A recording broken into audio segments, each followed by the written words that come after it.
নমস্কার বন্ধুরা, আপনারা দেখছেন পূর্ণ ব্রহ্মজ্ঞান ইউটিউব চ্যানেল। আমি চন্দন মুখার্জি আপনাদের সঙ্গে। আজকে আমরা যে বিষয় নিয়ে আলোচনা করব, আশা করি সবাই থাম্বনেল আর টাইটেলে দেখে নিয়েছেন আজকের আলোচ্য বিষয় কি।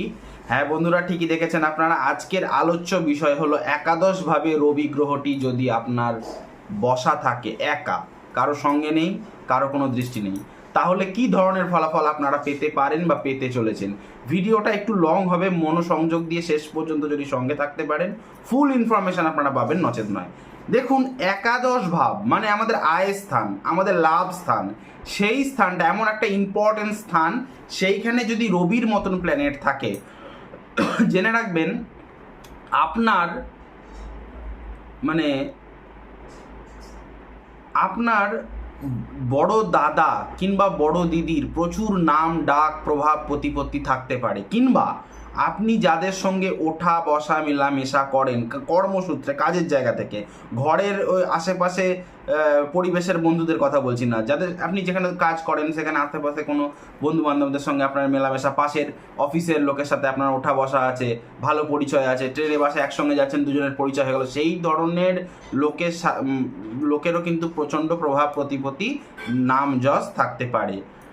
আর একটা কথা, পয়েন্ট নাম্বার 2, রবি যদি আপনাদের একাদশে একা থাকে, ঠিক আছে, রবি গ্রহটি, জেনে রাখবেন আপনার নিজের লোক, মানে আপনি বাড়িতে যে বসবাস করছেন, আপনার নিজেদের মধ্যে কোনো লোকের কিন্তু প্রচণ্ড নেম ফ্রেম সরকারি কাজ হতেই পারে, ঠিক আছে, মানে সরকারি কাজ হতেই পারে। তার কারণ হচ্ছে দ্বিতীয় ভাবের দশম ভাব হচ্ছে একাদশ ভাব। দ্বিতীয় ভাব থেকে আমাদের বিচার করা হয় আমাদের নিজের ঘরের, মানে আত্মীয় স্বজন, মানে রিলেটিভস।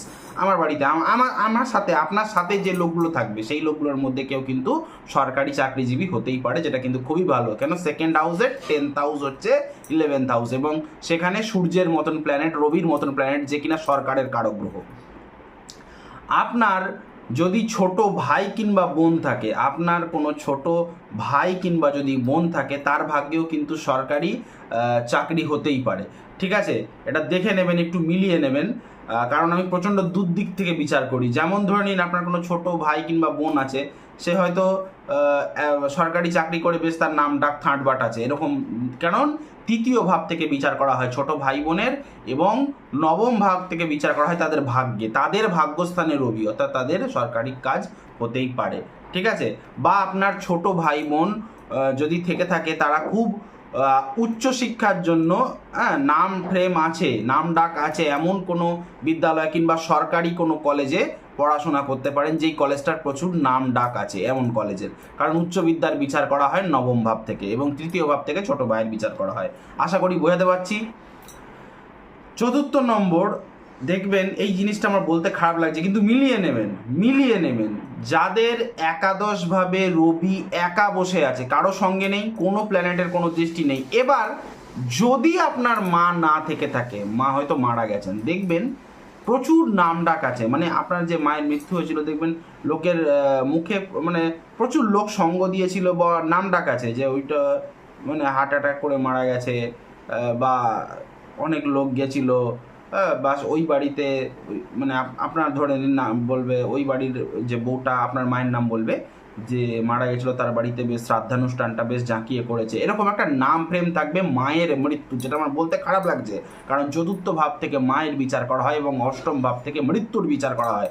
4th-এর 8ম হচ্ছে আপনার জন্মছকের একাদশ ভাব, এবং সেখানে রবির মতন প্ল্যানেট। তার মানে আপনার মায়ের মৃত্যুর খুব নামডাক থাকবে, বা এটাও হতে পারে কোনো সরকারি অফিস আছে, কোর্ট কেস কাচারি আছে, এমন কোনো জায়গায় যেখানে সরকারি লোকেদের ওঠা বসা বেশি, সেই সব জায়গায় কিন্তু আপনার মায়ের মৃত্যু হতেই পারে। এই জিনিসটা মাথায় রাখবেন। তারপরে দেখবেন যে জিনিসটা আমি বলবো,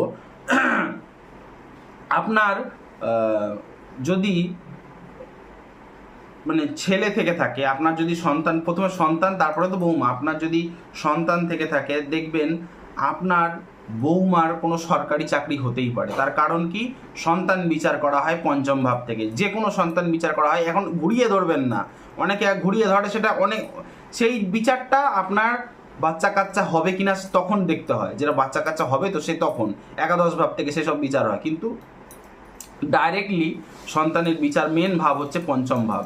তাহলে 5ম-এর 7ম কি, 5ম-এর 7ম হচ্ছে একাদশ ভাব, সুতরাং পঞ্চম ভাব থেকে আপনার যদি সন্তানের বিচার করা হয়, সন্তান সন্ততির বিচার করা হয়, তাহলে পঞ্চমের সপ্তম মানে আপনার সন্তানের লাইফ পার্টনারের বিচার করা হয় একাদশ ভাব থেকে। সুতরাং আপনার সন্তান কিংবা সন্ততির লাইফ জীবন সঙ্গী বা জীবন সঙ্গিনীর কিন্তু সরকারি চাকরি হতেই পারে। তার কারণ পঞ্চমের সপ্তম বা আপনার বৌমার প্রচুর নাম ডাক প্রভাব প্রতিপত্তি, মানে সরকারি চাকরি ছেড়ে দিন, প্রচুর নাম ডাক প্রভাব প্রতিপত্তি থাকবে। তার কারণ হচ্ছে পঞ্চম ভাব থেকে সন্তানের বিচার করা হয় এবং পঞ্চমের লাইফ পার্টনার সপ্তম ভাব হচ্ছে একাদশ ভাব, সেখানে সূর্যের মতন রবির মতন প্ল্যানেটে বসে আছে। সুতরাং নাম প্রেম, ঠিক আছে, এই জায়গাটা মিলিয়ে নেবেন। মানে আপনার যদি সন্তান থেকে থাকে দেখবেন আপনার বৌমা কিংবা আপনার যদি মেয়ে থেকে থাকে আপনার জামাইয়ের, এই জিনিসটা মিলিয়ে নেবেন। তার পার্সোনালিটি প্রচুর ভালো থাকবে, কেন রবি আছে না পার্সোনালিটির কারক গ্রহ, তার পার্সোনালিটি থার্ড বার্ড বেস থাকবে, ঠিক আছে। এবার আপনার যদি মামা ঘর থেকে থাকে আপনি জানবেন মামা ঘরের বিচার করা হয় ষষ্ঠ ভাব থেকে এবং ষষ্ঠ ভাব থেকে শত্রুরও বিচার করা হয়, ষষ্ঠ ভাব থেকে যে কোনো কোর্ট কেস কাচারিরও বিচার করা হয়। তাহলে ষষ্ঠ ভাবে যদি রবি মানে ষষ্ঠের ষষ্ঠ, ষষ্ঠ মানে আপনার মামা এবং ষষ্ঠের ষষ্ঠ মানে আপনার মামার শত্রুরা, আপনার মামার যদি কোনো শত্রুতা থেকে থাকে পরিবেশে বা কোর্ট কেস কাচারিতে হয়তো আপনার মামা প্রচণ্ড পারেশান হয়ে গেছে, জেরবার হয়ে গেছে, দেখবেন আপনার মামার শত্রুদের মধ্যেও কিন্তু কেউ বেশ সরকারি চাকরিজীবী হতেই পারে, কেন ষষ্ঠের ষষ্ঠ বেশ সরকারি নাম ফ্রেম ডাকওয়ালা প্রভাব প্রতিপত্তি আছে, এমন তাগড়া শত্রু যাকে বলে তাগড়া শত্রু হতেই পারে, ঠিক আছে। আচ্ছা, এবার দেখবেন ষষ্ঠের ষষ্ঠ ভাব থেকে চাকরির ডেলি দৈনিক চাকুরি হাজিরা চাকরির বিচার করা হয়, ডেলি এন্ট্রি। তাহলে আপনার মামার বিচার করা হয় ষষ্ঠ ভাব থেকে, ষষ্ঠে যেহেতু একাদশ ভাব সেখানে রবির মতন প্ল্যানেটে বসে রয়েছে, সুতরাং আপনার মামাও কিন্তু সরকারি চাকরিজীবী হতেই পারে। আমি বলছি না যে সব ফর্মুলা একজনের লাগবে, এটা কখনোই বলছি না, কারণ প্রত্যেকের ইন্ডিভিজুয়াল জন্ম চার্ট আছে, প্রত্যেকের আলাদা আলাদা আছে, কিন্তু বেশিরভাগ কথাই মিলে যাবে যদি আপনি আপনার সঠিকভাবে লগ্ন কিংবা রাশি জেনে থাকেন, তো ঠিক আছে, বেশিরভাগ মিলে যাবে। দেখবেন আপনার লাইফ পার্টনার আপনার জীবন সঙ্গী হতে পারে, জীবন সঙ্গিনী হতে পারে, সে যদি সেলফ প্রফেশনে থাকে, হ্যাঁ, আপনি আমার যে ভিডিওটা দেখছেন কোনো ছেলে হতে পারে, যদি ছেলে হয়ে থাকে তাহলে আপনার জীবন সঙ্গিনী, এবং যদি কোনো মেয়ের আমার ভিডিও দেখে থাকে তাহলে আপনার জীবন সঙ্গী, মানে আপনার অপোজিট আর কি, দেখে থাকবেন। সে যদি সেলফ প্রফেশনে থাকে মানে নিজস্ব পেশাগত যদি কাজকর্ম করে থাকে, মানে নিজের কিছু দিয়ে সে কামিয়ে অর্জন করে খায়, সেখানে কিন্তু সরকারি সহায়তা বেশ হেল্পফুল, সরকারি সহযোগিতা পাবে। তার কারণ সপ্তম ভাব থেকে বিচার করা হয় আপনার জীবন সঙ্গী বা জাতক বা জাতিকার জীবন সঙ্গী বা সঙ্গিনী, এবং সপ্তমের পঞ্চম ভাব হচ্ছে একাদশ ভাব এবং সেইখানে সূর্যের মতন প্ল্যানেট বসে রয়েছে, ঠিক আছে। তারপরের ফর্মুলাটা যেটা দেখবেন, আপনি যদি উচ্চশিক্ষিত হয়, ঠিক আছে, আপনি যদি উচ্চশিক্ষিত ব্যক্তি হন, আপনি যদি আপনার দেখবেন কলেজের যে পরিবেশটা, আপনার যে কলেজের যে পরিবেশটা দেখবেন বেশ নামডাক থাকবে, কারণ নবম ভাব থেকে বিচার করা হয় কলেজ, আপনার উচ্চশিক্ষার প্রতিষ্ঠান, বিদ্যালয়, বিশ্ববিদ্যালয়, মহাবিদ্যালয় বিচারটা হয় নবম ভাব থেকে, এবং তার পরিবেশ বিদ্যালয়ের পরিবেশ নবমের তৃতীয় ভাব হচ্ছে একাদশ ভাব, সেখানে রবির মতন প্ল্যানেট বসে রয়েছে একা। সুতরাং আপনার কি বলবো, আপনার কলেজের প্রচুর নামডাক থাকবে বা কলেজের পরিবেশটার প্রচুর নামডাক থাকবে। তারপরে হচ্ছে আর আপনি একটু মিলিয়ে নেবেন আপনার ইনলজের, মানে আপনার শ্বশুর বাড়ি বা শাশুড়ির বাড়িরও বেশ কিন্তু নেম ফ্রেম থাকবে, ঠিক আছে। বিশেষ করে আপনার শাশুড়ি, কেন শাশুড়ি যে কোনো লোকের শাশুড়ি বিচার করা হয় দশম ভাব থেকে, এবং একাদশ ভাব হচ্ছে দশমের দ্বিতীয়, মানে তার পরিবার আপনার শাশুড়ির নিজস্ব পরিবার, তাহলে একাদশ ভাবে রবির মতন প্ল্যানেট, তার মানে আপনার শ্বশুর বাড়ির কেউ সরকারি চাকরিজীবী হতে পারে। আমি বলেছি আপনার ওয়াইফের হতেই পারে, কিন্তু ওয়াইফের থেকেও বেশি ইম্পর্টেন্ট আপনার কিন্তু শ্বশুর বাড়ির কোনো ব্যক্তির নিজস্ব ব্যক্তি কিন্তু সরকারি চাকরি বা বেশ নাম ডাক থার্ড বার্ড থাকবে আপনার শ্বশুর বাড়ি, বিশেষ করে শাশুড়ি বাড়ি, ঠিক আছে। এবার বিশেষ করে শাশুড়ির বললাম কেন, শাশুড়ির পরিবারটাকেও ধরলাম, সেই যে পরিবারের মেয়ে আপনার শাশুড়ি, সেইখান থেকে একটু দূর থেকে, আমার যে বিশ্লেষণগুলো শুধুমাত্র সামনে থেকে বলবো না, দূর থেকে ভাবতো ভাবম করে বিচার করা হয়। এই পদ্ধতিটার নাম হচ্ছে ভাবতো ভাবম। এবং ভিডিওটি যদি ভালো লাগতে শুরু করে থাকে প্লিজ একটি লাইক করবেন, কমেন্ট করবেন, বেশি বেশি করে শেয়ার করবেন। এবং আমাকে দিয়ে যদি কোনো রকম কোনো কাজ করাতে হয়, স্ক্রিনে যে নাম্বারটা দেওয়া মানে বারবার যাচ্ছে, সেই নাম্বারে কল বা হোয়াটসঅ্যাপ করে ডাইরেক্ট আপনারা সরাসরি আমার সাথে কথা বলতে পারেন, মাঝখানে কেউ নেই। দেখুন, আপনার নিজস্ব মানে বা আপনার বাড়িতে আপনার কাকা কিংবা জ্যাঠাদেরও প্রচুর নাম ডাক প্রভাব প্রতিপত্তি থাকবে। তার কারণ নবম ভাব থেকে যদি পিতার বিচার করা হয়, দশম ভাব থেকেও করা হয়। দশম ভাব থেকে করা হলে তাহলে দশমের দ্বিতীয় হচ্ছে একাদশ ভাব, সেখানে রবির মতন প্ল্যানেট। অর্থাৎ আপনার বাবার সাইডে, মায়ের সাইডে না, বাবার সাইডে যে ব্যক্তিগুলো আছে তাদের মধ্যেও বেশ নাম ডাক ফ্রেম প্রভাব প্রতিপত্তি থাকবে। তাদের মধ্যে কেউ একজন দুজন দেখবেন সরকারি চাকরিজীবী হবে। কিন্তু নবম ভাব থেকে যদি পিতার বিচার আপনি ভেবে রাখেন, অনেকেই নবম ভাব থেকে করে থাকে, বিএনএন পদ্ধতি যারা করেন, ভৃগুনন্দী নারী যারা করেন, তারা কিন্তু নবম ভাব থেকে বিচার করে থাকবে।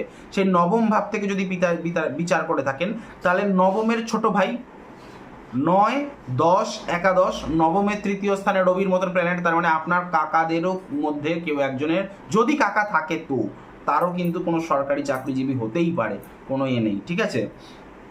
এবারে দেখবেন দ্বাদশ ভাব থেকে যে কোনো দূরে ট্যুর অ্যান্ড ট্রাভেলসের বিচার করা হয় দ্বাদশ ভাব থেকে। তাহলে দ্বাদশ ভাব হচ্ছে একাদশ ভাব, সেখানে রবির মতন প্ল্যানেট একা যদি বসে থাকে, জানবেন আপনি যদি কোথাও ট্যুর অ্যান্ড ট্রাভেলসের জন্য বা কোনো কারণে যদি বিদেশে যান, আপনার ওই ট্যুরটার কিন্তু প্রচণ্ড নাম ডাক থাকবে। তার কারণ দ্বাদশ। তবে দ্বাদশে রবির মতন প্ল্যানেট, মানে আপনি যখন আউট অফ ইন্ডিয়া যাবেন বা আউট অফ স্টেটে যাবেন, ট্যুর অ্যান্ড ট্রাভেলস করতেই হোক বা কোনো কাজ কামের জন্যই হোক বা উচ্চশিক্ষার জন্যই হোক, সেখানে কিন্তু প্রথমে সরকারি বাধা প্রাপ্ত হবেন।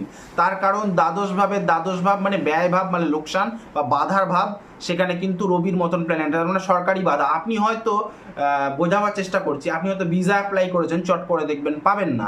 আপনি হয়তো পাসপোর্ট করেছেন, দেখবেন কোনো না কোনো কারণে ডিলে হতে থাকছে। এবারে আমি যে কথাটা বলবো সেই কথাটা হচ্ছে, আপনার একাদশভাবে যদি রবি গ্রহটি শুভ থাকে তাহলে কি ধরনের ফলাফল পাবেন, রবি গ্রহটি যদি অশুভ থাকে তাহলে আপনি কি ধরনের ফলাফল পাবেন। দেখুন, আপনার একাদশভাবে রবি গ্রহটি যদি একা থাকে এবং শুভভাবে থাকে, আপনার কাজকর্মের দ্বারা, কেন দশম ভাব থেকে কাজকর্মের বিচার করা হয়, কাজকর্মের দ্বারা আপনি কিন্তু বেশ খানিকটা ভালো মতন টাকা উপার্জন করতে পারবেন এবং উপার্জিত টাকা জমাতেও পারবেন। যদি আপনার একাদশভাবে রবিটা শুভ থাকে, উপার্জিত টাকাটা জমাতেও পারবেন। যদি আপনার একাদশভাবে রবিটা শুভ থাকে, তাহলে জেনে রাখবেন যে আপনার কাকাদের সাথে বা আপনার নিজের বড় দাদা বা বড় দিদি যদি থাকে, তাদের সাথে বেশ মানে মনের মিল থাকবে, ঠিক আছে, বেশ মনের মিল থাকবে। এবং যদি এই একাদশভাবে রবিটা শুভ থাকে, তাহলে আপনার যে কোনো ডিলিং, যে কোনো সোর্স অফ ইনকাম এক চান্সে আসবে, কোনো রকম বাধাপ্রাপ্ত হবেন না। কিন্তু যদি আপনার এই একাদশে রবিটা খারাপ থাকে, একাদশে রবিটা আপনার নেগেটিভ থাকে, খারাপ থাকে, তাহলে দেখবেন যে ডিলিংটা আজকে হবার কথা সেটা কালকে হচ্ছে, কালকে হবার কথা পরশু হচ্ছে। অর্থাৎ বিভিন্ন রকম ডিলিং আপনার পিছিয়ে যাবে, আপনার চট করে আয় উন্নতি হবে না, আপনি কাজ করেও চট করে কিন্তু টাকা পয়সা সঞ্চয় করতে পারবেন না। বা কাজ আপনি হয়তো ঠিকই করছেন, কাজ করে আপনি ভালো টাকা পয়সা সেভিংস মানি বেশি বানাতে পারবেন না, যদি আপনার এই একাদশভাবে রবিটা অশুভ থাকে। যদি আপনার এই একাদশভাবে রবিটা অশুভ থাকে, তাহলে ওই বিদেশ যাত্রার সূত্রে আপনার কিন্তু সরকারি বাধাপ্রাপ্ত হবেন। তবে যদি শুভ থাকে, তাহলে কিন্তু দেখা যাচ্ছে আপনার ওই বিদেশ যাত্রার কিন্তু বেশ নাম ছড়াবে চারিদিকে। এই কথাটা মাথায় রাখবেন। ভিডিওটি ভালো লেগে থাকলে লাইক করবেন, কমেন্ট করবেন, বেশি বেশি করে শেয়ার করবেন। আমাকে দিয়ে যদি কোনো কুষ্টি বিচার বিশ্লেষণ করাতে হন, তাহলে আমার নাম্বারটা হলো 9619396811। আরেকবার বলি, 9619396811। এই নাম্বারে আপনারা হোয়াটসঅ্যাপ করতে পারেন এবং কলিং নাম্বারটা হলো 8697429744, 8697429744। ভিডিও চ্যানেলটিতে নতুন হলে প্লিজ সাবস্ক্রাইব বাটনটা প্রেস করে নোটিফিকেশানে গিয়ে অলে গিয়ে অন দাবাবেন, তার ফলে আমার তৈরি ভিডিও বেরোতেই তড়িৎ গতিতে আপনার কাছে পৌঁছে যাবে। আজ এখানেই রাখলাম, দেখা হচ্ছে নেক্সট কোনো ভিডিওতে, নেক্সট কোনো টপিকে। ততক্ষণ পর্যন্ত ভালো থাকুন, সুস্থ থাকুন।